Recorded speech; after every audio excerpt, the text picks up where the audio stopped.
to listen to the Lapped Traffic Podcast.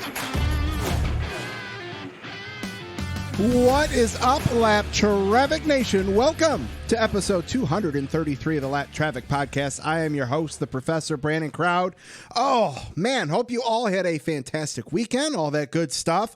I mentioned it last week. Manscaped will be back for what looks to be a 3-month sponsorship starting in April. Very, very excited about that. Can't wait to do some new reads for them. They're sending me some new stuff, so look forward to talking about those guys here again in a couple weeks. Oh, man, well, I mean, the weekend, it was great. The weather was beautiful up here in Metro Detroit. If you guys listened to the Thursday bonus show with Dustin Albino from Jayski, which I hope you did, you heard me talk about the fact that it was snowing on opening day here in Metro Detroit. And, 72 hours later, it was 75 degrees and sunny, and had some family over Sunday and was able to chill outside and all that kind of good stuff. So it is absolutely crazy. The 180 that Midwest weather will have. I won't just say Metro Detroit, but Midwest weather can be crazy sometimes. That's for sure.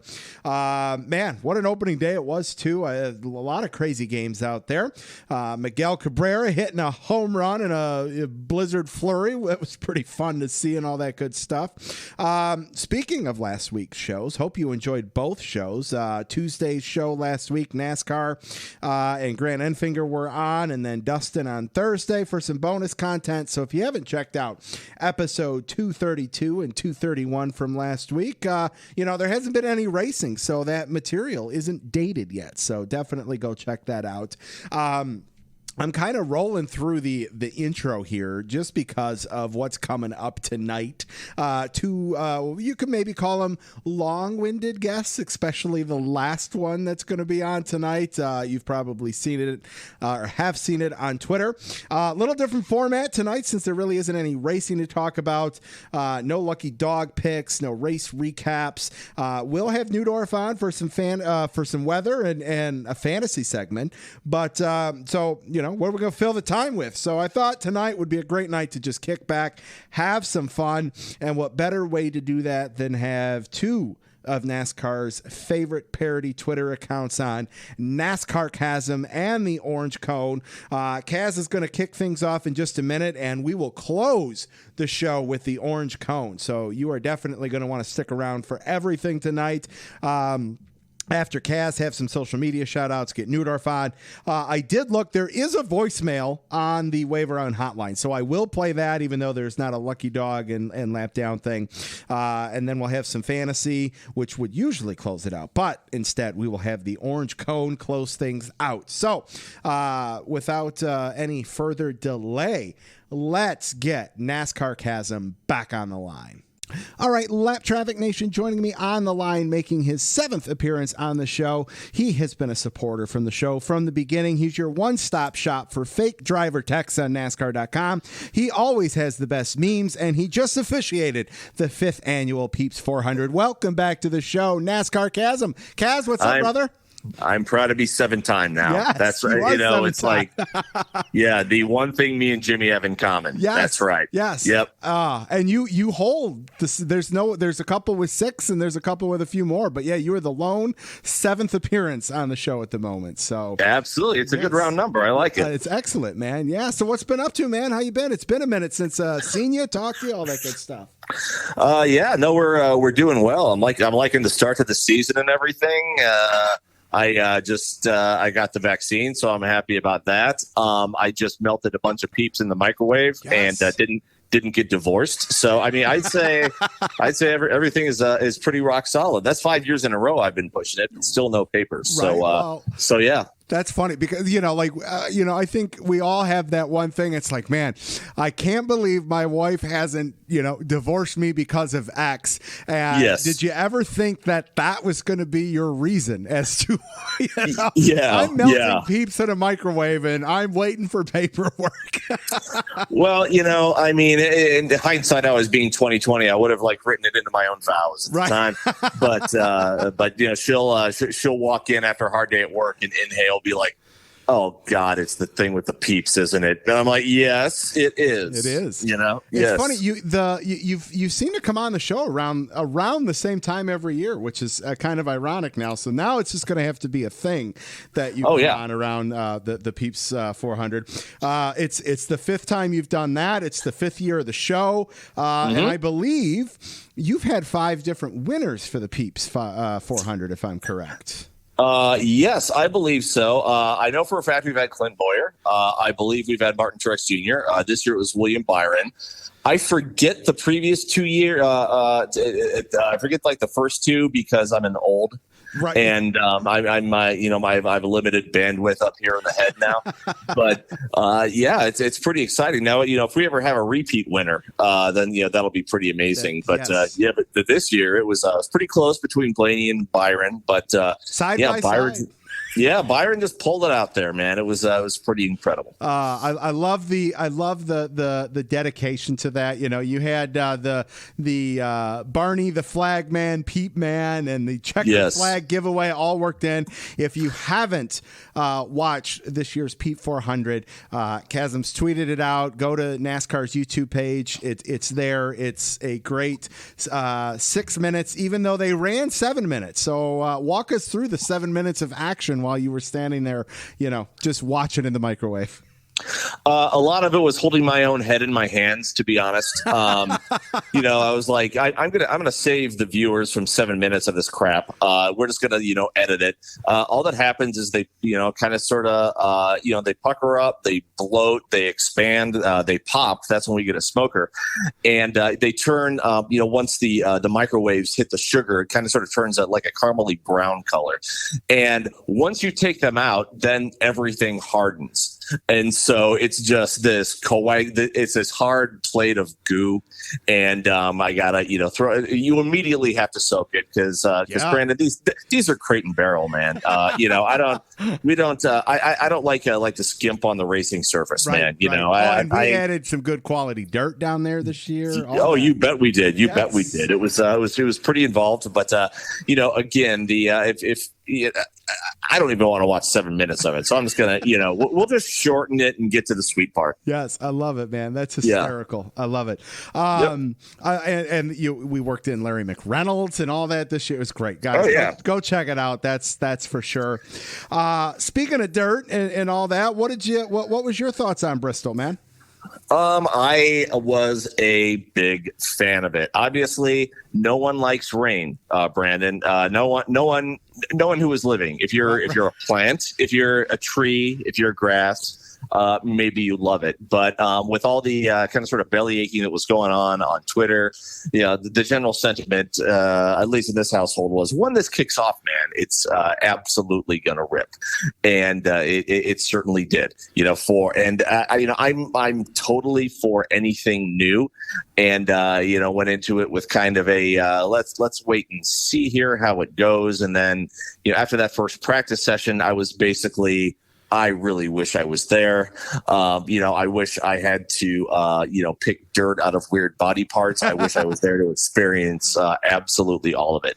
And I'd say my favorite part, and which it sounds like such a, I believe the word is Schadenfreude, the act of taking pleasure from someone else's anguish. But do you remember when they announced it? One of the tropes coming out of it was, there's Bell and Larson. There's a win for them. Right. Yes. And then close. Yeah. And once that happened, you could probably hear the cheers coming from biggest sports books immediately. It's like absolutely.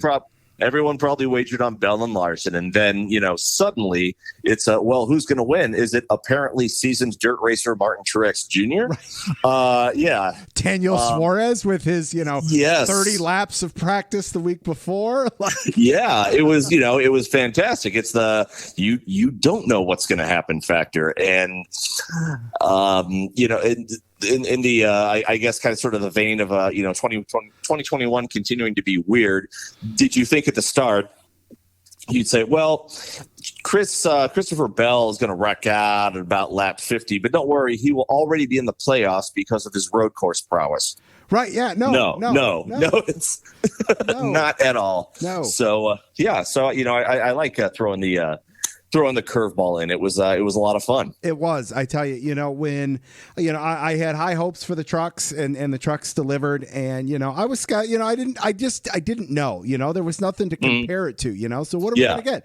I don't know. And I was so pleasantly surprised and happy that it was quality and it was entertaining. And I love that they announced during the broadcast that they were going to go back, and I'm glad they're going back. Bristol deserves the opportunity to reward all those hard workers to fix some kinks and get it right and hopefully get more fans. And the thing for me is I know people went and wanted to go and to say, hey, I was at that event, right? The first anything, and for me, I wanted to go to it. And but I have yet to go to the Bristol night race. And that has to be my first experience at Bristol, is the Bristol night race. So I really hope that I can make that work in September so that I can go next year, because I was talking with Dustin Albino from jski.com on Thursday, and it was like, is this the new Pocono hot ticket that's going to be the build and the talk of the town for the next year? Yeah, I mean, who really knows? All I know is like I said, I'm like, I want all that dirt landing on me. I want to be down there as close as possible. I want to be seeing this. I want to be there right now. I was painfully jealous. Sure. We were on vacation. I actually we deliberately ended the vacation at a time that I could be home to catch all of this. So who knows? I might be doing that next year also. Excellent. Well, I mean, hopefully we see each other before then. But I mean, that's there then. Hopefully, 7 for 7 different winners, man, with some big names still out there that we expect and just assume that are going to pick up a victory. I mean, we would have said that about Kyle Busch and last year, and look how long it took him to just sneak one in there. But are we going to hit 16, 17? Maybe not, but it's still fun to be able just to have that as part of the discussion that we're 7 races in. What's your thoughts and where you at on that?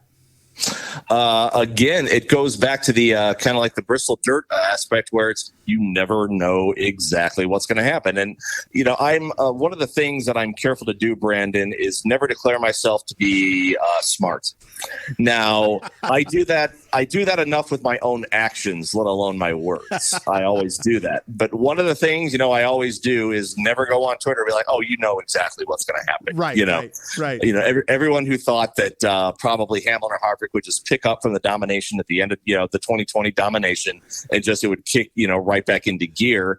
Well, hey, here's Michael McDowell for you. Here's Christopher Bell for you. Here's Larson, William Byron, and yeah, sure. And I know Daytona has from time to time produced a surprise winner, or your Trevor Baynes or what have you, but it seems to keep happening, and that's what I'm loving. It's for Michael McDowell and Christopher Bell to be the first people in the playoffs, and not having to worry. That's pretty surreal. And, there's absolutely, nothing I would enjoy more than for this kind of trend to continue. If, suddenly we get, if Suarez notches a win, if somehow Corey LaJoie notches a win, then we're getting down to crunch time before the playoffs. And if all these big names are suddenly like, we're desperate, man. Right. That's that would be a heck of a lot of fun. Now I was thinking, like last year. Now, obviously, 2020 is a giant anomaly because of myriad factors. But correct me if I'm wrong, but the first thing that happened there, I'd say the first surprise winner was maybe Cole Custer at Kentucky. The first unexpected. The first unexpected one. And now, granted, Joey Logano is insanely good. He's not a surprise winner usually, but I would call him a surprise winner there. Absolutely. Because who knew?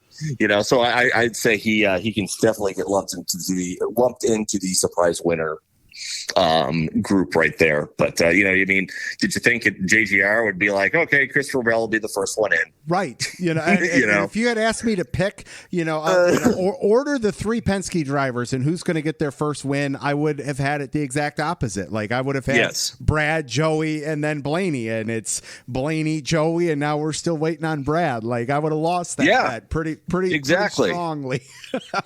Exactly. The whole, I know what's going to happen. Remember Atlanta, everybody knew. I mean, Kyle Larson was just going to run away with Atlanta. Of course. Yes. Of course. Yes. And totally. Of course. So, yeah. And then, like you mentioned, Kevin Harvick and Denny Hamlin, SHR struggling, they're, but you got to assume that they're going to, or you would like to assume that, hey, they're going to figure something out and they're going to, there's no way that organization is going to be content with, where they're at in the standings wise. They're going to get up into the mix and, with the extra road courses, the short tracks, like you mentioned some names that could go out there and steal one and really make things interesting as we get to that last regular season race at Daytona, which, who knows what unpredictability that could provide for us. So exactly. It's fun. It's fun to talk about that we're in that situation.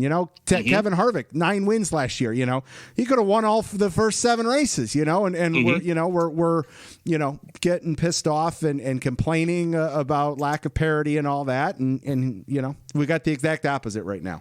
Yeah, exactly. Here it is, man. Here it all is for you. Now, I do feel terrible for guys like Chase Briscoe who are having, old Truexy kind of luck. But I will go on record as saying that if Kevin Harvick does not win a race before the playoffs, I will eat the coagulated muck out of the drip tray from my George Foreman grill. Wow. Okay. So, I mean, we've had the NASCARCASM Joey Logano will get a win. Is this the first public knowledge of this on the Lap Traffic podcast? Yeah. And, wow. And like I said, and if it doesn't happen, I will just ask you to take down this podcast. It's very, very simple. It's very simple. I can use it as teaser material to get ears on it this week and then just delete it down the road and be good to go. Yeah. Exactly. I like what are you talking about? I have absolutely no idea what you're talking about. Yeah. That's fantastic. I love that. Yes. Look at that. Breaking material. Absolutely. Yeah. Totally. Yeah, breaking. Chasm makes a promise that he'll probably not follow through on. Yeah, that's how you can advertise it. People know me now. Yes. Yeah. Yes. Oh, that's great. So what's you got a race that is on the schedule to get to? Like, do you got one coming up that you're going to try or? Yeah, actually we've already been to Homestead. Went to Homestead this year. And that was a lot of fun. That's like, the first race I've been to in gosh, Lord Almighty, well over a year. We didn't go to Indy last year because of protocols and everything like that. Sure. But we happened to be in Florida around the time of the Homestead race, and so we thought, what the heck? Let's get some tickets and just see what we can do. And I probably didn't do this, but Homestead did a wonderful job spacing out the crowds in the stands. They were very well spaced out. You never felt unsafe or anything like that. They had people walking around holding signs saying, "Put your mask on." It was a very, very well managed event, and that's kind of what I was hoping for initially. And we saw Willie B win by about. I've always said there reaches a certain point with the lead where you got to stop doing it in car lengths and you got to pick a larger vehicle. And like I said, William Byron won by about a cruise ship. That's great. There, he just decimated them. Yes. Yeah. So that was a lot of fun. And then I actually just booked the trip out to Circuit of the Americas in late May. We're going to be out there. We on our recent vacation. when down to Costa Rica, we had to connect in Houston, but we got rerouted to Austin because of weather, blah, blah, blah. When we took off from Austin, we actually circled over the track, and I was looking down. It's like, that looks pretty amazing. Yeah, we're going to do that. So I'm going to be out there at COTA. I'm really, really excited about that, to see what that produces. That's awesome. So, all right. So you mentioned Homestead, got some tickets. So you went the fan route, so to speak there. What, talk a little bit about, has much changed from a day to day or weekend to weekend at a track for you specifically from a COVID and how you doing the work and all that stuff, or no? To be honest, not really. The way I see it, or what I tell people, is I was non-essential before non-essential was the thing. I really, really was. Now granted, like there were, I would, obviously prefer to be in the media center with, a bunch of other media members or observing from the garage, but understandably so, that just can't happen right now. It's safe. And there are a billion people who should be in the media center other than me before me. Yeah, exactly. It's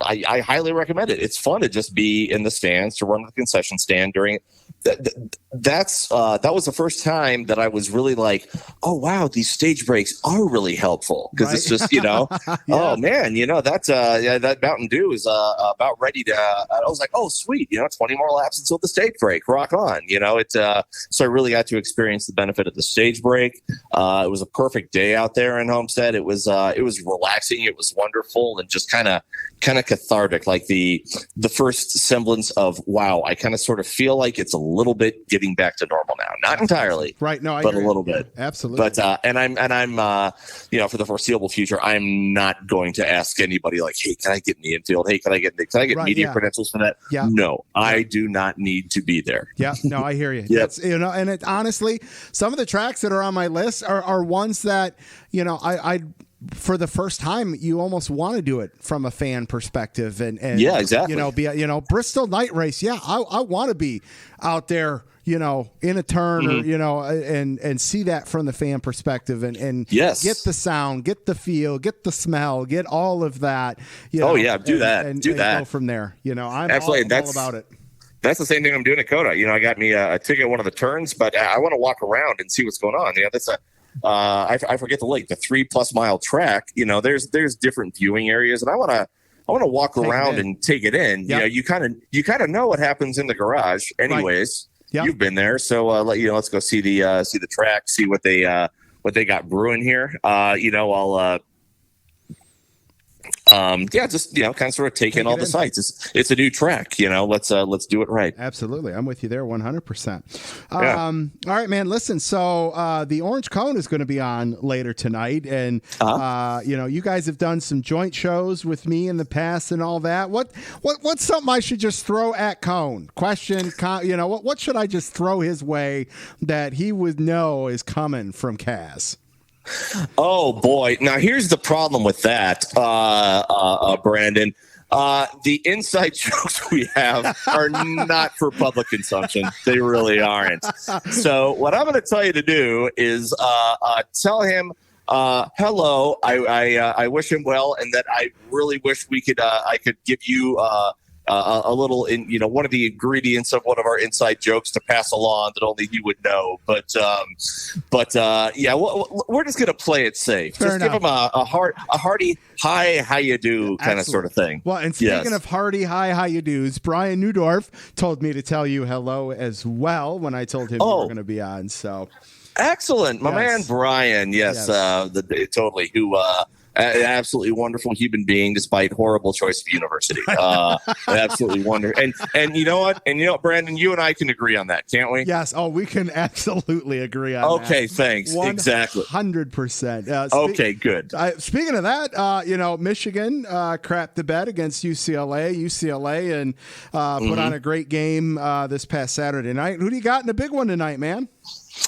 You know what? I am. I'm feeling Gonzaga really, just because they have Gonzaga does this wonderful thing. They're kind of sort of like the new Duke, where they produce the most skilled, talented, hateable players.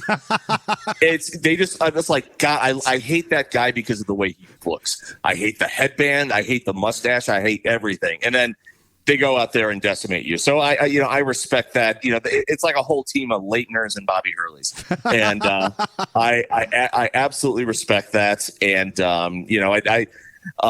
this was the first year I actually did not fill out a bracket because I was away. So it's kind of actually enhanced or added a more. It's been a more peaceful viewing experience when you do not have the bracket filled out. It's just like, oh, you know what? This guy hits a buzzer beater against UCLA in overtime. Okay. It's not in, it doesn't result in you, like shredding your printed bracket there in front of your own children. It's that part gets left out.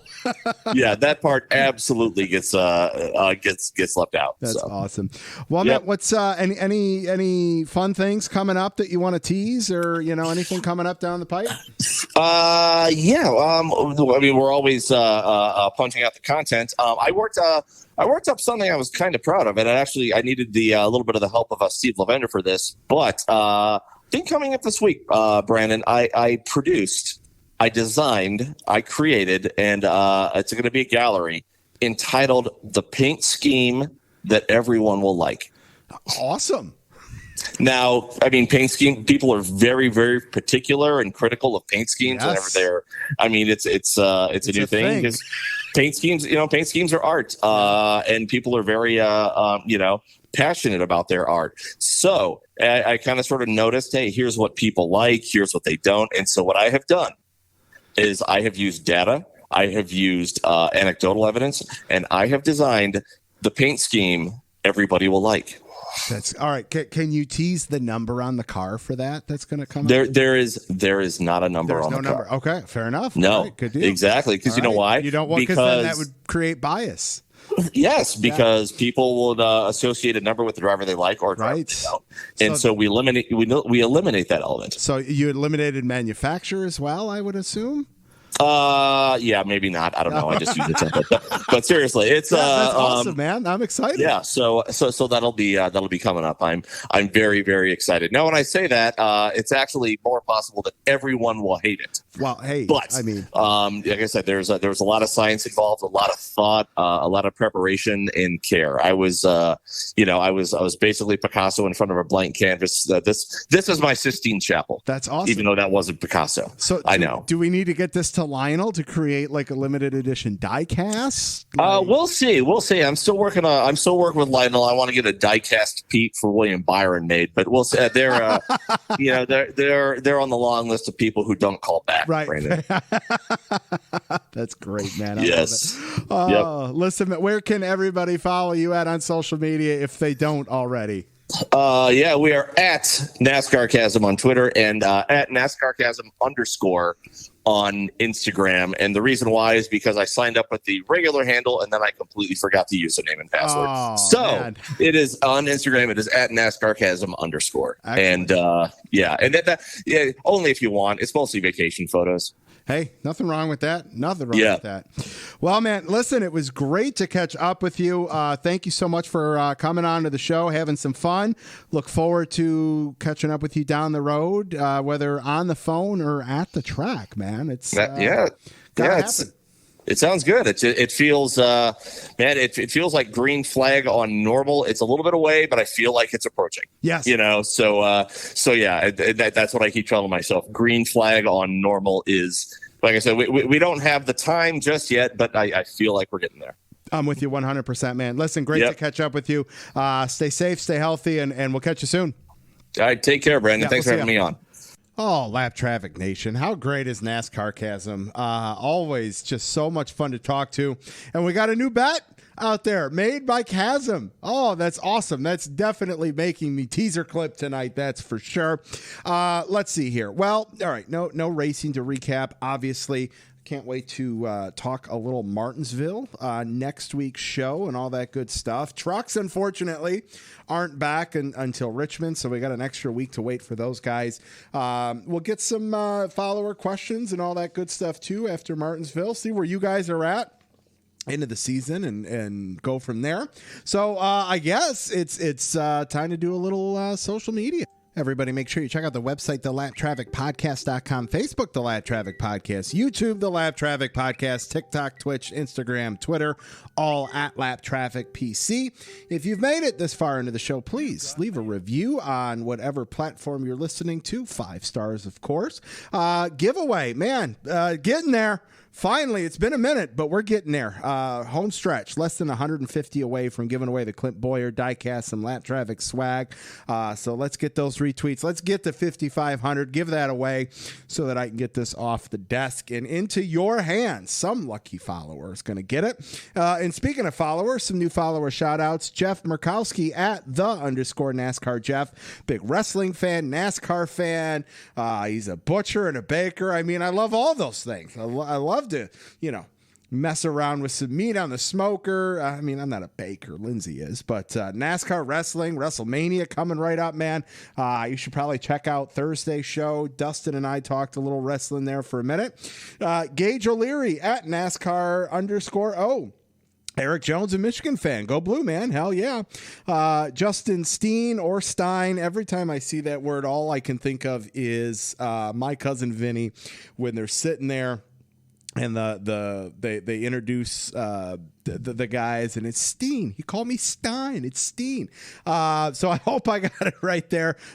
Justin's at sports_bubble1 from LA, SHR fan. And hey, man, thank you for your service.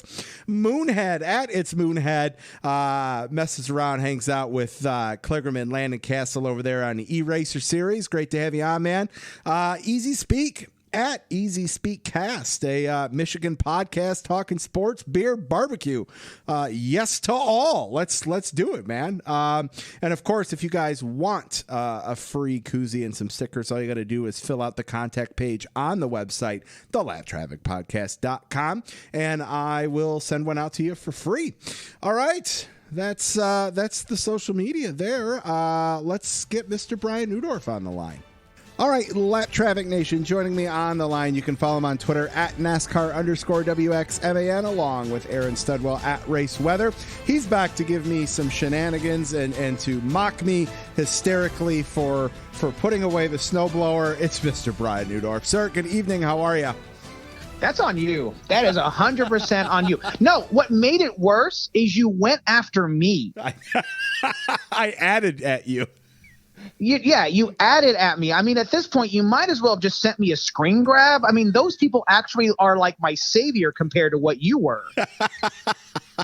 Because we talked the last time I was on the air. You're like, oh, yeah, it's 70. I can put it away. I'm like, don't. I'm like, you're warned. Yes. And then you come at me like it's somehow my fault. I warned you.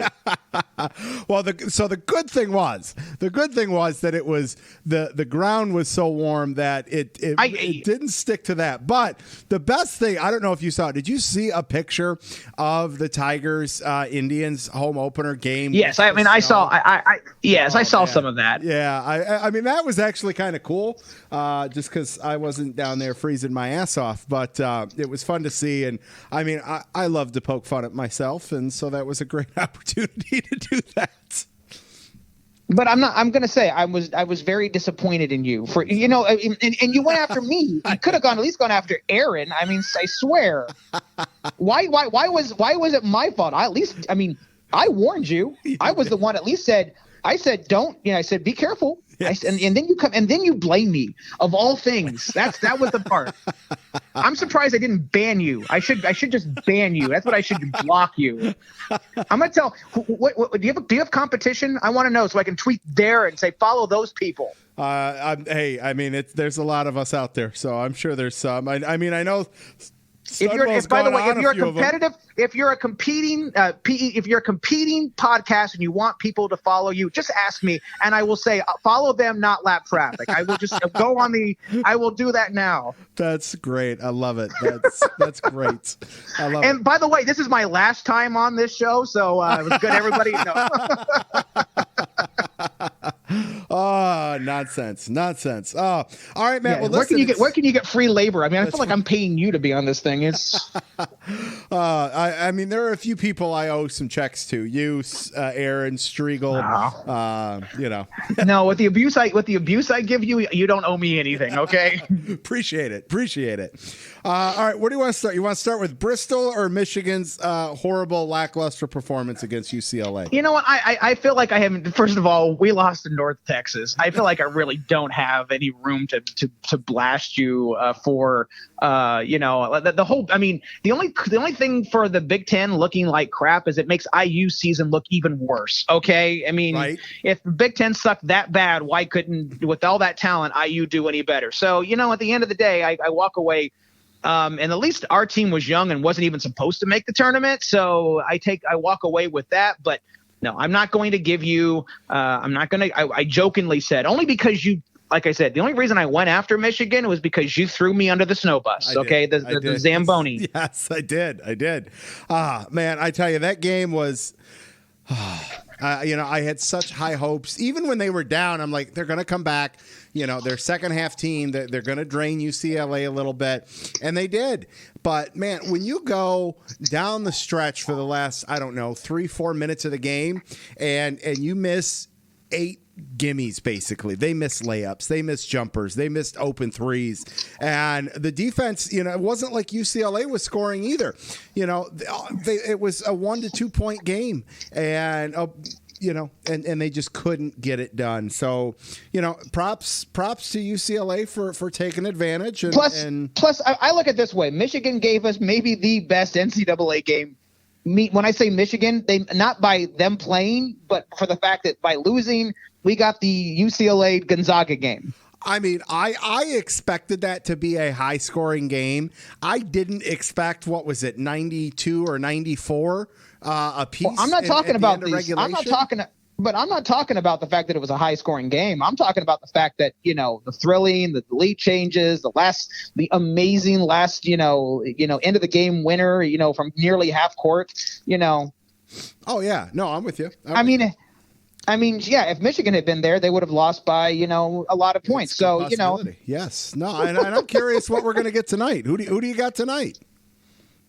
I think at this point, okay, I'm cheering for the Zags because anything that can take away IU being the last school to go undefeated to win a national championship would be just great for me. So that's where I'm at. Oh, so you are the Miami Dolphins of the 80s to the NFL Football League then?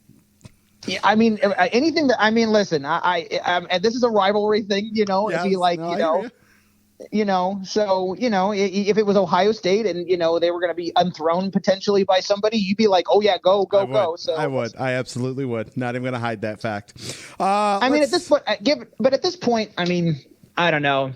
I'm not my son early on. He loves to follow the NCAA tournament. Didn't like Gonzaga because he felt like they were overrated. But the fact that they've been here and the way they've gotten here and the way they're doing it and they're in the national championship game undefeated. Let's just hope they don't pull like New England, okay, and then lose to the Giants. Yeah. See, I was able to get one more dig in. See what I did there?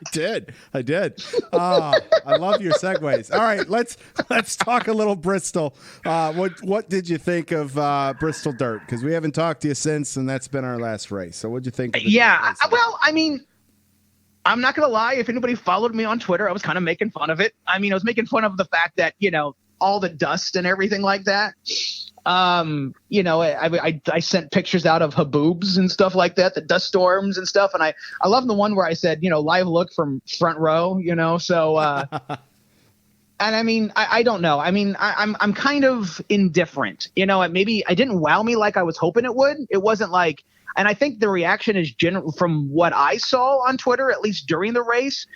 It was generally mixed. In fact, I had somebody go, "It's great," and then like 5 minutes later, when they went single file and all the dust started not blocking people's view, it was like, "Oh, this is crap," So yeah. It literally, I watched fans flip in the middle of the race, let alone, So I think my takeaway is, I want to see it again, But I think you mentioned this you mentioned this last week about the slipping and sliding. I think what's what people want to see more of. Yep. But I don't know. It's kind of weird. I would have liked, I think something would have been fun is if you're going to do a dirt style, like do it like a dirt style, like have heats, people qualifying for different things, and just really mix it up. That was the goal. That was that they were going to do that, and then Mother Nature canceled all that. They were supposed to run heat races for the truck series. Like guys were going to get sent home. They had over a full field show up for the trucks. So and they were going to do that for Cup too. So that was the goal. So hopefully we get to have that next year. I will say that first time, right? So, all right, we saw what happened. I didn't think I was going to go from my, all right, let's just see to, oh my God, this is great. It was enjoyable. It was entertaining. And I'm excited for them to work some kinks out as they go back and do it a second time. And I am curious what we get next year. Hopefully, Mother Nature cooperates and we can run it as planned with, everything going our way. Because I think if you had a smaller field out there too. Well, I mean, that's would be problematic with the charter system and all that kind of stuff. But but instead of like you did heats and then or even turn the stages into heats or something, I don't know. And then, at the end, you have the mad dash for the win and stuff like that. I mean, everybody can participate, but if they don't get it, they don't get it. I'm just, you just work it out that way, if that makes any sense. Maybe it doesn't. Well, they did flip the stages around, which was nice. The first two stages were longer and the third stage was shorter, which I have been a big advocate of that since they announced the whole stage format. Yeah. I never could grasp why the third stage was always the longer stage when you're trying to create more exciting drama, stuff. Like, why wouldn't you have your first two stages be longer and your third stage be shorter? But I digress. I've gone down on that path a lot over 200 no episodes. So that's fine. Hey, and you're entitled. It's your show. You can cry if you want to. Right, that's true. Well, man, it is early, so I know you like to give that disclaimer here because we are recording this on Monday for the Tuesday night show here. But what is the early outlook for Friday night, Saturday night as we go to the paperclip this weekend? Speaking of liking segues, I really do like this one because I really appreciate this segue because it's not great, okay? Because we got Friday night and Saturday night, and we got rain chances at or above, we've got decent above average precipitation chances, both Friday nights and Saturday night. Now, the key thing here is going to be we've got a couple of systems moving through and maybe a couple of fronts moving through. And like anything, it's going to come down to timing and location. So on a Monday, but as of right now, I would say odds are somewhere between odds of racing, if this was the next day, I would definitely say it doesn't look promising, but I'm not going to call rain washout. But let's say if you're making plans, knowing what I know now, if this was me looking ahead and I saw this stuff and I'd be like, okay, maybe I need to start thinking of plan, maybe I need to add Monday just in case that I can, cancel out or whatever. Maybe start thinking now and start working things around if you want to kind of go on Monday. I'm not saying it's a washout. I don't ever like to call a washout at all. I mean, I don't think we were necessarily wanting a washout. I mean, and again, if you noticed on Bristol weekend, I never even gave an odds of racing because there were so many unknowns with regards to the dirt and what they were going to do and how it was going to play. And I definitely think it was more of a fan safety with everything flooding around the track and at the track, sure. Which is what did it in. But, it is not optimistic. I'm going to try to be cautiously because, again, I know so much can change. In fact, I still go back to the Monday night Daytona race. Everything looked great up until Wednesday night. And then Wednesday night, that's when the forecast took its big change. So that's why I typically, when I give out a forecast, wait until Wednesday to put out the information because of that aspect. So just so the fans know, we are doing this on Monday. A lot can and could and more likely will change. It could go worse. It could get better. But as of right now, Friday night and Saturday night, rain is a potential possibility. So that needs to be accounted for possible. I shouldn't say Monday, Sunday. Sorry. I keep thinking a Sunday night race, or Sunday race. But since it's Saturday, you may want to think of ahead to Sunday, which at least that's better than a Monday situation. Again, I'm going to say odds of racing at this point is somewhere about 65%. I wanted to go 75, but the way things look, I'm going to say 65 as of Monday. And probably because of the fact that I'm seeing this so far out, I'd rather err on the side of caution, and you'll learn between Aaron and I, if you've listened to the show enough and you followed us long enough, that we tend to we prepare for the worst and hope for the best. And we've also learned that fans are a lot more forgiving if we say rain and it doesn't rain than, saying, oh, it's going to be great. And then, it doesn't. I mean, we unless it's a road course. Unless it's a road course, and then it never rains. So, but the bottom line, just prepare, and you're getting first warning. You're getting first, if you are going and you can plan ahead to Sunday, possibly. Never hurts to have it in your back pocket just in case. I hope I'm wrong, but I mean, Aaron and I pride ourselves on accuracy, but we also pride ourselves on being accurate but truthful. Sure. And it's not promising on Monday, but that could mean by Wednesday, that could be completely different. And I hope so.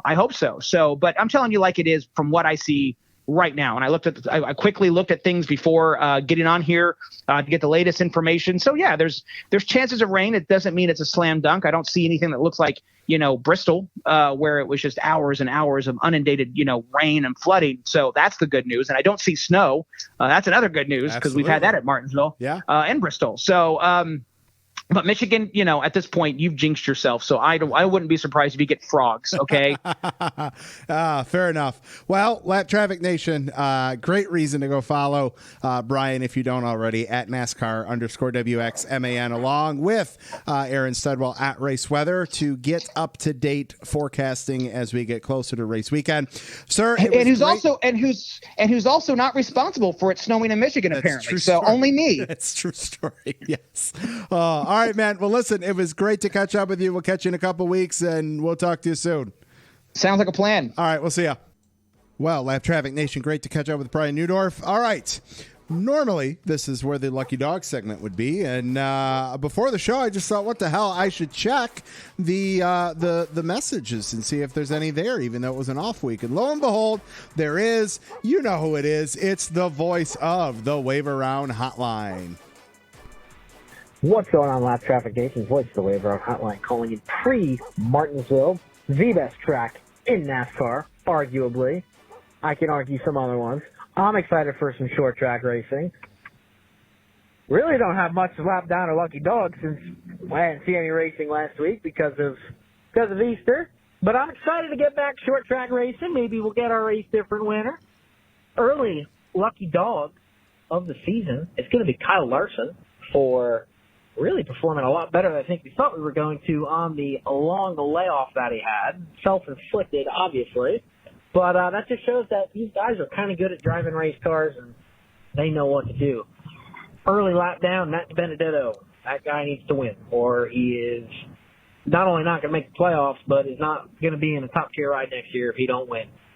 Bonus Lucky Dog is going to be the guy that threw at Carlos Correa on opening day for baseball. Shame he didn't hit him since he's a dirty cheater. And the fan that threw the inflatable garbage can, the Angels fan, that person deserves free season tickets for life. So if you're a Red Sox fan, and especially now for me, an Astros fan, you're a lap down forever. Go Yankees. Mr. Andrew Cansey with the preview for Martinsville. I didn't even set up a preview for Martinsville, but I'm going to here in a couple of minutes with Lap Traffic Fantasy. I love that. Yes, cannot wait. More short tracks racing. And look at you doing the early season, early bold ass predictions there. I mean, Larson, obviously, Matt DiBenedetto, man, he too got to get that win.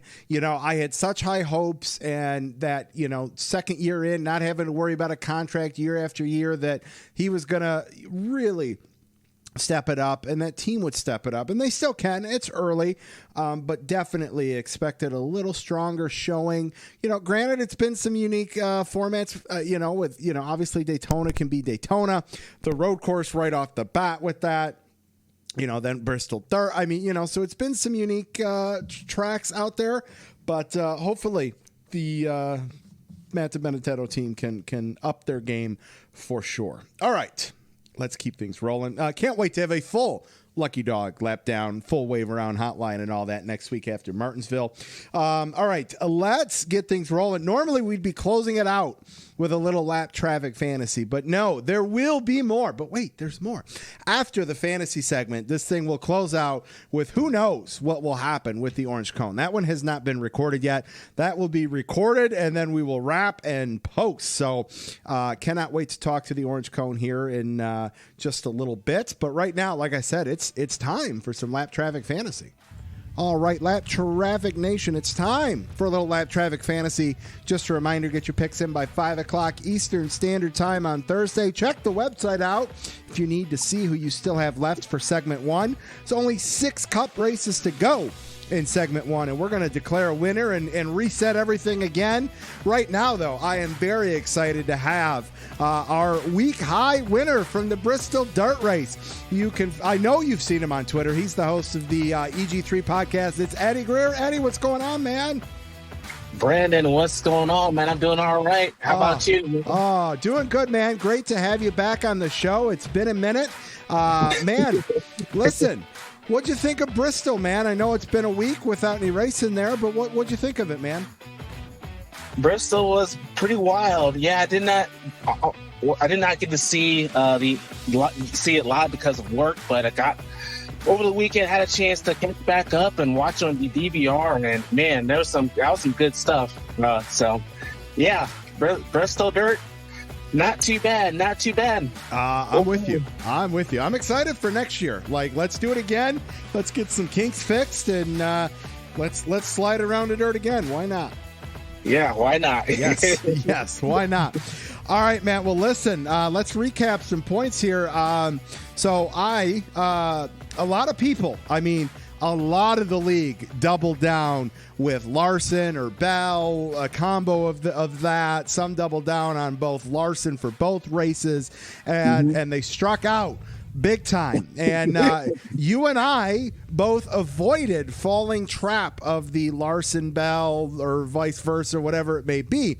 However, I did not pick the correct drivers. You did, which is awesome, with the league high for the week of 79 points there, with your picks of Briscoe and Stenhouse. Man, Stenhouse, that was one hell of a pick there, man. I had Matt Crafton, Austin Dillon. Crafton did pretty good. I expected a lot more out of Austin Dillon than what we got, but hey, that's all right. Picked up a little ground there. So yeah, man, what'd you think? What went into your picks for Bristol Dirt? Yeah, I figured a lot of people would have a combination of either Larson Bell, or I didn't know that some people would double down, to be honest, on Kyle Larson or Christopher Bell. And I usually go the different route, sometimes to try to get a little ground. So sometimes it doesn't work, but luckily, sometimes it works, sometimes it doesn't. But somehow got a little lucky on my side and worked out. And I'm surprised that a lot of people didn't pick Stenhouse than originally. So I just went outside the bubble a little bit and figured, hey, Stenhouse has been a pretty good track for him on the pavement, so he's pretty good on dirt, and just went with my gut feeling, and luckily it turned out. I love it, man. I love it. So that's the thing, now, it's not just the strategy of who does well at what track. You can get as deep into your thought process with your picks in this league, because you can go and see, how many people have taken Denny Hamlin, for example, coming up this week at Martinsville. A lot of people have used Denny Hamlin. So did you save him purposely for this? Or maybe you go and look and you're like, oh man, maybe I was going to use Chase. Maybe there's a lot of people got Chase left, so there's strategy in reviewing the trends of who's taken who already in the league on the website. So it's now with 6 to go in segment 1. I'm really curious to see the strategy. That's for sure. Yeah, and I'm already used to answer the question. I already used Hamlin earlier at Homestead, but I still have a lot of lot of other guys left, substitute to use. Excellent. All right, man. Well, I'm going to re-hit the top 10 here for everybody. Currently in first with 689 points is Fred Leclerc. In second with 667 is Jess Rose. In third with 631 is Henry Fletcher. In fourth with 626 is Jeff Beaven. In fifth with 621 is Michael Mason. In sixth with 620 is David Mullins. In seventh with 614 is Michael Elliott. Two-way tie for eighth with C.J. Wolliver and Carson Hagelin with 611. Two-way tie for ninth with John Etwinsel and Stephen Florence with 610. And Pete Curvin wraps out the top 10 with 608. Outside of the top two, man, there's really a lot of ground to be had and made up. So it's still anybody's game. Like I said, things reset. We got Brian Neudorff, Carson Hagelin. Eddie, my man, you're at the top of the bonus points board. You got 2 bonus points, and there's a bunch of guys that've got 1 bonus point. So nicely done there, sir. Let's see if you can keep the streak up. Yeah, we'll see what happens. Yes, sir. All right, man. What do you say? You ready? You ready to make some picks? Let's do it. Let's mix some picks. All right, Lap Traffic Fantasy. We are headed to the paperclip for some Saturday night short track racing. Denny Hamlin might be one of the favorites based on the pure number of grandfather clocks in his possession with 7. Now, the question is, who are the other favorites? Martin Truex Jr. will be one of the favorites as he's gone on a tear at the short tracks as of late. He also has picked up 2 in a row with the fall 19 and June 2020 race last year. And what about our current NASCAR champ, Chase Elliott? He'll be one of the favorites as he picked up the win last November to send him to the Final Four. Now, if you don't have Hamlin, Truex, or Chase available, maybe you're looking at Kurt Busch. He's got 3 top 10s in a row. Maybe you've got one of the Penske drivers still available. All have 3 back-to-back top 5s. Who takes home the grandfather clock? Who picks up some spots in the league? We'll find out this weekend. But first, it's time for our picks. Eddie, start with you. No truck race this week. Who is your pick for the Xfinity race? For the Xfinity Series race, I'm going to go roll with the hot hand. He won the last time the Xfinity Series raced in Atlanta. He finished runner-up last year's race. I'm going to roll with Justin Allgaier here. Justin Allgaier, solid pick there. I am hoping that I can bring some luck to Noah Gragson, which probably will not happen. But we're going to go with Noah Gragson for the Xfinity race. And the Cup race, Saturday nights. Who do you got? Well, I'm going to go with a guy that has not won yet. 2 of his teammates already won this year. Logano won 2 weeks ago. I'm going to go with the new car, Keselowski. I think he's going to get a good run and be right there in contention for the win. Who would have thought that it'd be Brad Keselowski that hasn't one of the Penske drivers? Isn't that crazy? Crazy. Yes. All right, man. Well, I have saved my Chase Elliott picks for Martinsville, so I am rolling with the 9 at Chase Elliott to win back-to-back, or at least score a lot of points. I don't care if he wins. He could finish. He could finish second in both stages and second in the race, and I'd be really happy with that point stay for the Lap Traffic Fantasy. Eddie, man, thanks for calling in. Give some plugs. Tell everybody where they can keep up with you on social media and find your podcast. That is right. Yeah, no problem. Yeah, you can find me on Twitter at Eddie_3G or G3, somewhere in there, something like that. You know it's where you can find me. And did my podcast, did a new episode last week. Plan on doing another one this week. As usual, you can find me on the podcast, the 3 Wide NASCAR podcast, EG3. You can find that wherever you listen to your podcast, like you listen to the Lap Traffic podcast, as well as some others as well. So I got one dialed up, ready to go. Well, I got to record it on Thursday usually, so that's been coming out usually on the weekends, usually on Saturdays. So, but I think this episode will be coming out on Friday, so be out and look out for that. But yeah, that's what I got going on. So yeah, you can find me there. You can find me on Twitter. So yeah, looking forward to the doubleheader in prime time this weekend. Yes, man. 2 night races. I'll take that all day, man. Yep. Yes, sir. Yes, sir. Yes, sir. All right, man. Great to catch up with you. Look forward to talking to you soon, man. Take care. Yeah, take it easy, Brandon. We'll see you.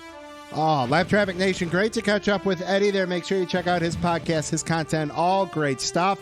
And All right. There's no exit music. No, because we are not done yet. We're at the hour mark almost, and it's time to get the orange cone on the line. Who knows how long it's going to go? Who knows what might get said? It can always get a little interesting with the orange cone. So let's not waste any more time, because we'll waste plenty of it ourselves. Let's get the orange cone on the line.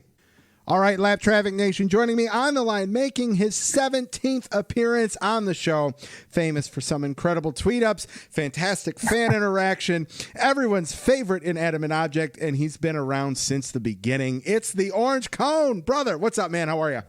What's happening, B-Crowd? Same old, man. Same old. Glad to have you back. Man, so much to do, so much to talk about, and we don't even have really racing to recap, but we just haven't caught up in a minute. So I'm excited and I've got to follow NASCARCASM. Is that the story today? Yes, Kaz was on earlier. So Chasm's my opening act. That doesn't happen too often. That's right. We got the headliner. You're officially closing it out. Normally, the fantasy segment close it out. Everything's done. As soon as we get done, I just have to download this and upload it. So yes, you are the feature. Yeah, he hasn't warmed up for me in probably 9 years. Oh, that's great. I asked him, I go, what should I ask Cone? And he goes, man, there's just too many innuendos and inside jokes that just aren't appropriate. So he told me to just give you a big hearty hello. All right. And a big hearty thank you back to him. We had so much fun back in the day.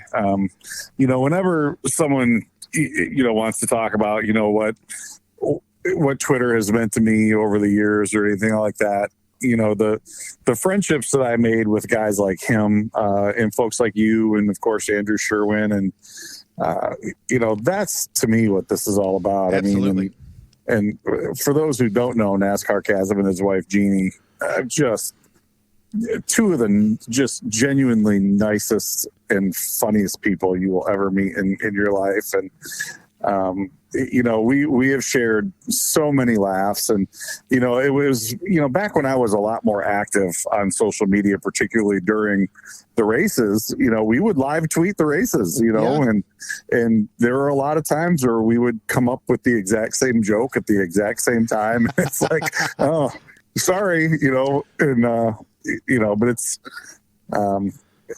I told him the first time I ever met him, I was like, dude, first of all, you're way funnier than me. and you are going to make so much money doing this. He's like, what? I'm like, just wait. And people will ask me, hey, do you get jealous of, how many followers he has? And I'm like, well, first of all, I don't even know, because that doesn't matter to me at this point. But I'm not at all surprised. I mean, he truly is just genuinely a comedic genius. He sees it. And it's not just racing. He sees anything and makes it funny. He is just a truly humorous person, and he's on top of that, he's a good person. And any of the success that he has is so well earned, and I'm proud of him and happy to call him a friend. And I am usually the warm up act for him these days. Well, not on the Lap Traffic podcast, and it's funny because you guys have been big supporters from the very beginning. And this just felt like the perfect time. Like, no racing. Like, let's have some fun. Let's throw the format out the window this week and mix in some stuff, but just kick back with two awesome guys, awesome parody accounts, and all that good stuff. So yeah, that time at Eldora still. That lives in infamy. That's for sure. That will live in infamy. How's the crazy Italian lady? How the kids? How's the house? The crazy Italian lady is wonderful. We had a really nice discussion yesterday about The Walking Dead, and my interpretation is that show sucks. Zombies are stupid. I hate watching it. Never seen it. I wish I could say the same. It's like these are hours of my life I'll never get back. I don't understand. Like, I've never understood zombies at all. like just as a for anything. Okay, so they're dead, but they're hungry, right. And they have to eat you. I don't get it. Right? No, like, I'm with you. If they're dead, they don't need to eat anything. It's just annoying, and I'm like, well, why don't they? You know what? Like they can't drive anywhere because there's no gas. Well, why did they stop producing all of the things that they need to defeat the zombies? I don't get it. It's just dumb. And of course she's really sad that there's only an episode or two left. And I'm like, oh my God, I just can't wait. Let's be done with this. It was what, last week, the week before, I saw you post something on Facebook. Like you were, I don't know, you asked her a question or something. And I mean, then she just no, that she tried to get me to eat her banana bread. So this is the story behind the banana bread, Brandon. She made banana bread without a recipe. Okay. Well, she had a recipe. She just didn't read it. She didn't put in half the ingredients. And then she gives it to me. And I took one look at it and I'm like, this looks like it's not even cooked. And I took one bite of it and I said, I am done. This is horrible. I don't want to eat another bite of this. And then you saw the discussion. And of course she loses her mind and slapping her hands together and telling me to pay attention. And like, this is my life every day, you guys. This is every day. Never ending.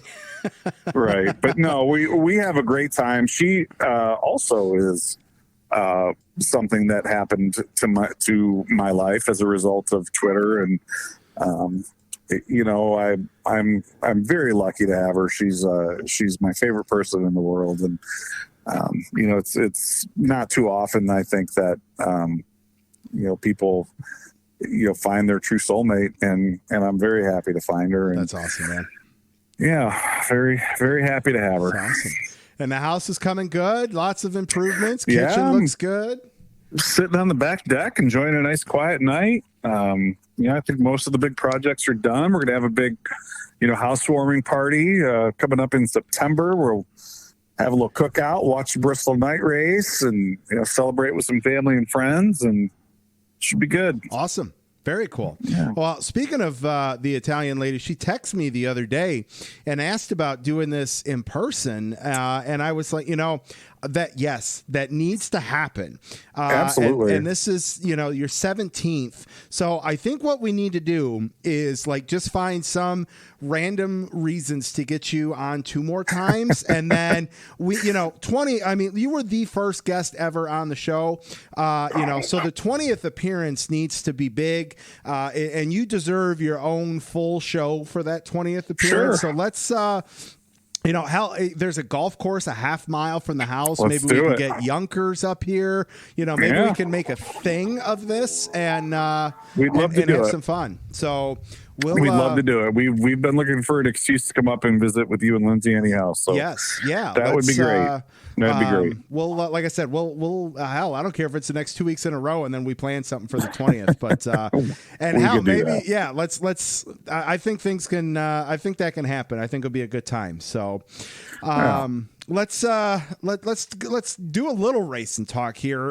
Let's start with this. I mean, tweet ups. Are we gonna have any tweet ups this summer at some tracks? Oh, is that a man. possibility? You know, I know with limited fans and distancing and all that kind of stuff, that, you know, a tweet up might be frowned upon. Maybe, I don't know.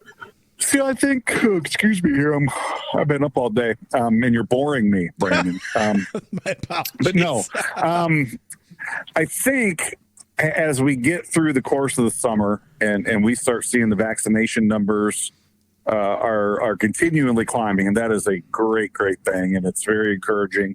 I think once we reach a certain point, we're going to start seeing a lot of things that we miss out of our quote normal life coming back. And I think, you know, we're going to start seeing fans back at the racetrack in bigger numbers. And I can't wait. You know, I mean, anybody who has hung around with me at the racetrack knows, you know, I'm all about talking to people. I'm all about, you know, having fun and having, you know, the people around me have fun. Absolutely. Those tweet ups that we did at Michigan and the ones we did at Eldora, and, you know, they were just so much fun. And I think we've got a picture somewhere in the archives of that.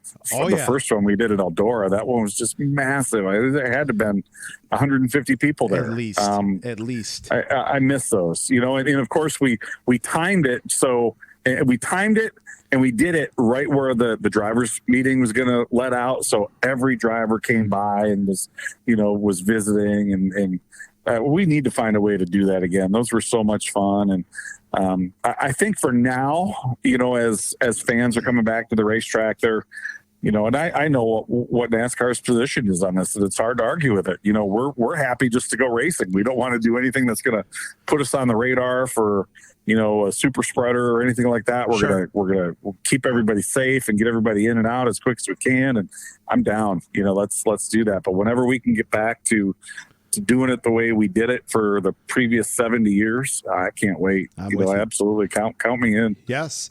All right, man. So Bristol on dirt a couple weeks ago. ARCA Series runs dirt. We'll get to ARCA here in a minute. But what'd you think of NASCAR's first time back on dirt? And what was it, 50 years or whatever it was? Well, so I've got some strong emotions both ways on this. Lay it on us. I'm really happy Cup cars are on dirt, and I thought the Bristol race was okay. I thought it was a good race. You really don't have anything ultra negative to say about it. It was a little dusty. My opinion, and this is because I was there. I was a part of those races. I just thought that event should have been at Eldora. I really did. It's a great. It's a great little bull ring. It's the perfect size. It's got the capacity is I think just right for an event like that. It's not near anything, which is kind of a downer, but anybody who has been to the World 100 or the Kings Royal there knows there's tons of camping. They get 25,000 people there very, very easily. I think there's room for more. I personally wish that race was at Eldora. Not because I would have wanted to have been, any part of it in any way, shape, or form. I just like that racetrack. I think it's there's a reason why it is what it is. I think the surface probably would have been a little bit better for racing. I mean, I've never been a fan of the red clay down south. That's just me. That's just me. But I will tell you, it made for a lot of really dramatic pictures. It made for some pretty decent racing. Overall, I would say that's something that needs to be a part of the schedule every year. I don't know that it needs to be more than one a year. Sure. Yeah. One a year. The downside to it is that was something that made the Truck Series unique. Yes. And that's the bummer to me. I'm a Truck Series homer. That's where I spent I spent the majority of my career working in the Truck Series, and I really loved when that series had some standout races that gave that series an identity, and Eldora was one of those. And I know they were on the dirt there at Bristol, and the race is okay, and they're going to go to Knoxville, and I've got some high hopes for that race, but those races at Eldora were absolutely magic to me.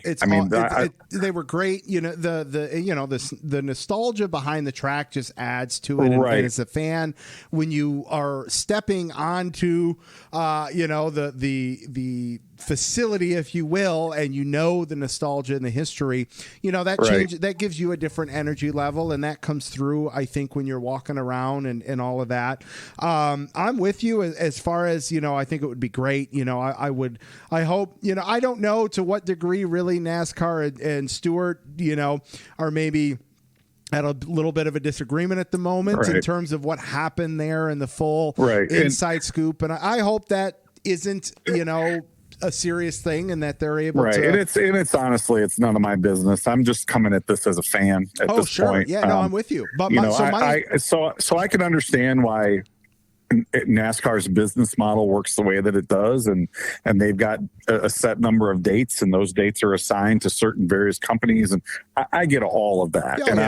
I'm never going to argue with it. It's not for me to argue.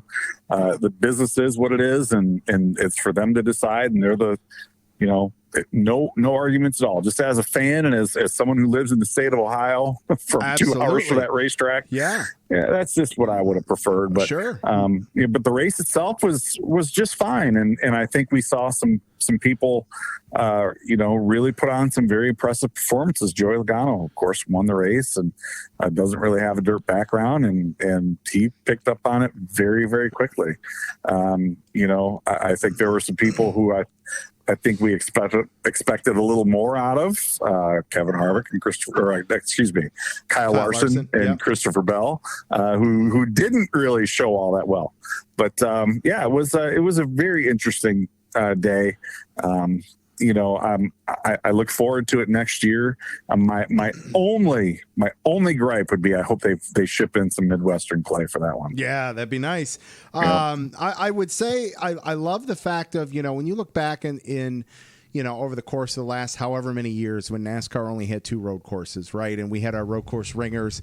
And over the years, the regulars were forced to develop their talent on the road courses. Right. And to see guys like Joey Logano, Martin Truex Jr., Daniel Suarez with little to no dirt experience, to see them be able to adapt so quickly, perform well. And, you throw in next year those fact, Joey Logano's probably excited as all hell to get back to that race next year just to see if he can repeat, and then, let's say Larson doesn't have the mishaps and all that and is out there competing as well. That just, to me, is going to just add to the level of excitement and the entertainment that we very well may get next year. Well, I'll tell you what, man. The number one thing you got to do to win the race is be there at the end. And Larson is undoubtedly the most talented guy in the field when it comes to racing on dirt. And Christopher Bell is right there with him, but they didn't make it to the end. Yeah, that's the number one key. And why didn't they make it? Were they too aggressive? Did they get themselves involved in something they shouldn't have been involved? Who's to say?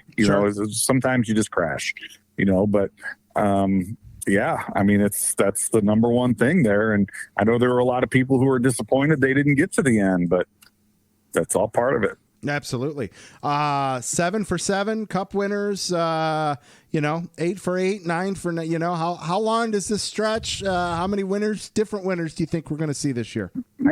I think we'll see a lot of different winners. I don't think we'll see more than 16. We see this every year. Every year we get 5 or 6, races in a row where we've got a different winner, and they start thinking, "How is this the year we're going to have 20 different winners?" And no, it's not. No.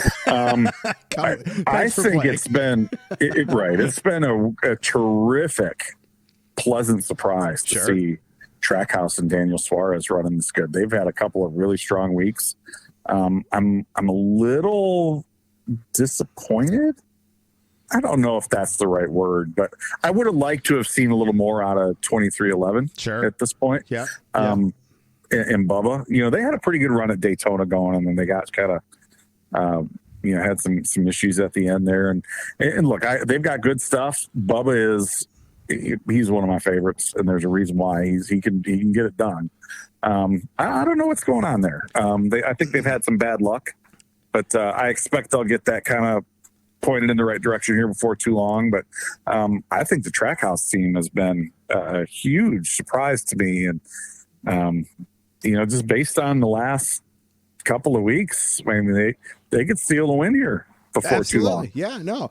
And just to go back to Bubba and them, I think, the season, 7 races in, we've been to a plate race, which anything can happen there. The Daytona road course, is proving to be a unpredictable race there, racing on dirt, and then a couple mile and a halves and all that. But, as we start to get back to after this week at Martinsville, and we get to some of the more quote unquote cookie cutter races, I would expect to see some of these teams like, 2311, start to dial things in, pick up some speed and momentum as, they get to some similar style tracks on a consistent basis. Well, and it's, I haven't seen a lot out of Stuart Haas yet either. God, no. And there's no way you're going to go a whole year without them being a factor. Sure. They'll warm up before too long. Another pleasant surprise is Richard Petty Motorsports, Eric Jones. He's had a couple of top 10s here in the last month. I don't think there are a lot of people who expected that, but I'll tell you, I mean, if you haven't seen Eric Jones you just haven't been paying attention. This kid can get it done. I remember Logano there when he left the 20 ride. Everyone was like, "Oh, Joey Logano, sliced bread. You mean burnt toast?" They were done with Joey Logano. Yeah. And look what happened there. I don't know that necessarily. I mean, obviously, Joe Gibbs Racing was one of the, if not the best, one of the very best teams in the business. But chemistry is really, really important, and for whatever reason, Eric didn't fit into that plan, and that doesn't mean he can't get it done. I think he's overachieving so far in that 43 car, and boy, wouldn't it be great to see that car back in victory lane? Absolutely, man. People would lose their mind. Absolutely. Well, man, what's going on over at ARCA? Oh, we are, getting ready for our next race. We've had a little bit of a mini off season here. Yeah, only two races so far. So I've had people ask me this, why hasn't ARCA raced more here in the early part of the season? And it's actually because we are kind of banking on the fact that we're going to be able to have some more fans at the racetracks later on in the year. So we kind of backloaded the schedule in the second half of the year. We're kind of banking on people getting vaccinated. So many of our races are dependent on ticket sales. Sure. And we want to have fans back at the racetrack. So that's why, I think it's a great move. Personally, it's a little slow to get the season started off, but I think it's a great move. And once we get, into the meat of our season, once we get through April, we really start kicking things into high gear in the month of May. And I'm going to have precious few off weekends from there on out. And I'm actually looking forward to it. It's going to be fun. We've got a pretty good solid crew of drivers that we've got lined up all across the country. I'm super stoked for Gracie Trotter to get a run here in the ARCA Menard Series, coming from out west. I want to see what Jesse Love can do out on the West Coast. Sammy Smith and Taylor Gray here on the East. We've got a lot of good storylines. I'm really excited, and of course, I have the honor to do those races on Track Pass for the East and the West Series, and just looking forward to getting back at it and seeing these storylines play out. Absolutely. Well, all right. So tell remind the listeners and all that, with the East, the West, and that whole separate K&N type thing, plus the ARCA series, right. Recap that for us, if you will. So the ARCA Menard series that existed from 1953 till now is exactly the same as it always was. Those 20 races are on FS1 and on NAV TV, and that schedule has remained unchanged. Last year, for the first time, we brought what was one time known as the NASCAR K&N Pro Series East and West.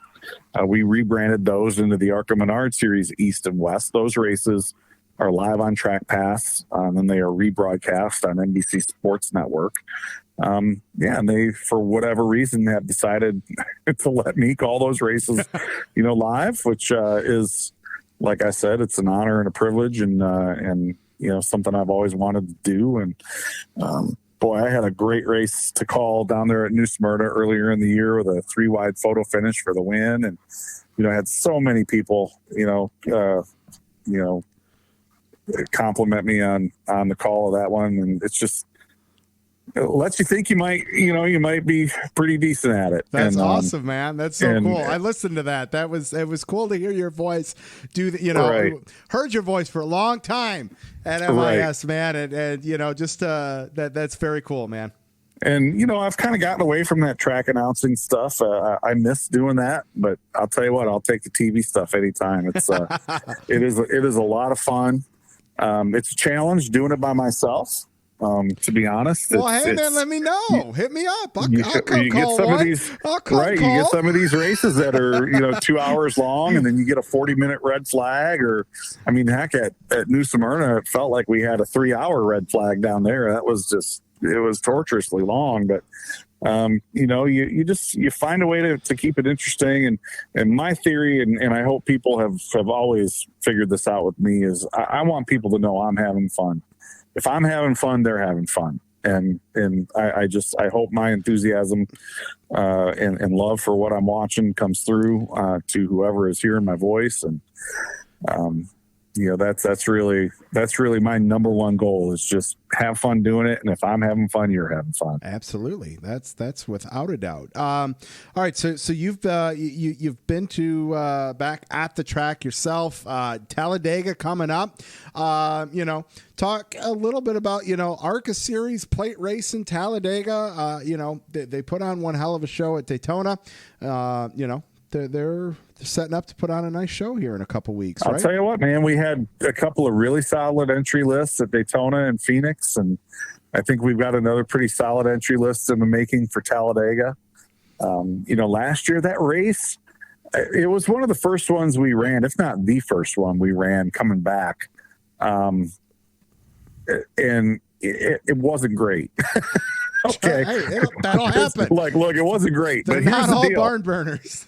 Right. They're not all barn burners, but here's the deal. The last lap was exciting as you're going to get. so sometimes you have to sit through 73 laps to get to lap 74 and let them race for it. That's just part of the deal. Yes. So I think we'll have a pretty solid show. That race at Daytona earlier this year was pretty good. And I just honestly, as a fan, I was all about action, hey, tear them up. I don't care. Right.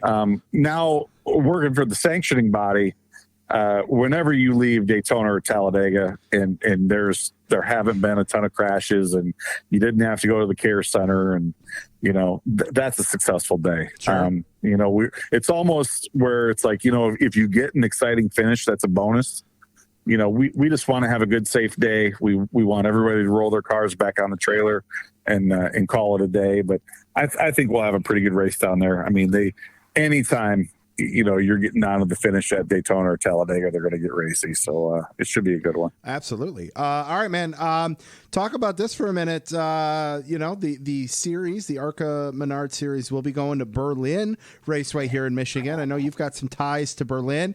And Berlin is one of the tracks that has been nominated with the Advance My Track Challenge that's going on through the NASCAR Roots program, where whoever wins is going to get $50,000 to go towards community track improvements and all that kind of stuff.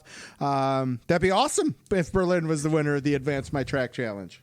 I mean, I can't argue with that.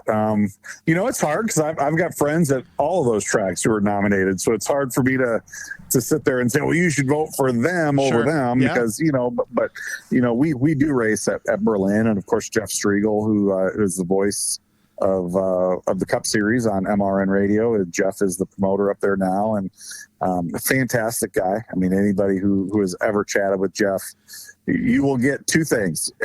He kind of reminds me of Marty Smith. Marty takes us to a vast extreme, but Jeff is very laid back, but he's still very intense at the same time. He absolutely is. and especially when it comes to racing. He is super, super passionate about motorsports, top to bottom. Doesn't matter if it's cup racing or if it's 4-cylinder class at Berlin. Jeff just absolutely loves it. I know he's going to do a great job there at Berlin, and we're excited to get there July 17th. It's been a couple of years since we were there. We were supposed to be there last year with the East Series, and of course the pandemic shook everything up. And I'm happy to get back there. It's a great little bull ring. If you were anywhere near Grand Rapids, Michigan, you should go. If you can't make it to our race, there's a couple of really big late model shows there throughout the course of the year. The Money in the Bank, they used to call it the Rowdy 251, but now it's just I think it's the Battle of Berlin 251. couple of just marquee late model shows right there. And if you could just go to a weekly show, you should do it. Absolutely. It's still one of the few racetracks in the country that gets full fields of race cars for their weekly racing programs. And tell Jeff that, Cone sent you. Well, so I'm going to add to one. I'm going to add an extra attribute to Striegel there, the two that you just listed. He is the most generous with his time. He's a phenomenal dude. Striegel, he is just behind you. You're on 17th appearance tonight. He's got 15 appearances on the show.